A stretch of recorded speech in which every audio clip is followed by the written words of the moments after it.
ne pouvait justifier cette tentative illégale du ministre de remettre en cause ce scrutin. Étant entendu que l'article 135, alinéa 2 du Code des collectivités locales dispose que l'élection a lieu au scrutin secret et à la majorité absolue, il est tenu autant de scrutins que de postes à pourvoir.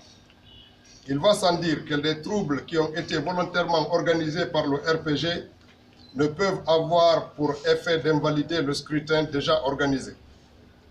Ces troubles sont survenus après le dépouillement de l'urne et la validation des résultats par 3 décomptes de tous les bulletins valablement exprimés, consacrant ainsi l'élection définitive de l'honorable Kalemoudou Yansane par 23 voix sur 45.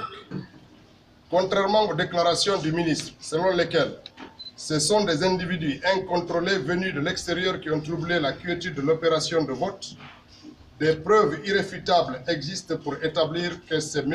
Bala Moussa Keïta, candidat non élu sur la liste du RPG, qui est principalement à l'origine des troubles enregistrés après l'élection du maire.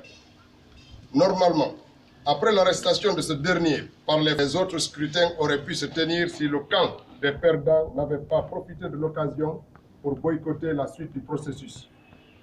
Faut-il rappeler que l'élection s'est déroulée en présence des médias et des observateurs représentant les listes en compétition.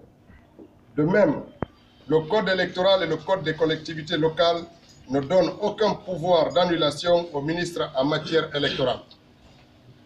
Pour préserver la paix et l'unité nationale, le ministre doit reconsidérer sa décision qui manque de base légale et poursuivre le processus de mise en place de l'exécutif communal de Matoto dans le respect scrupuleux des dispositions du code électoral et du code des collectivités locales.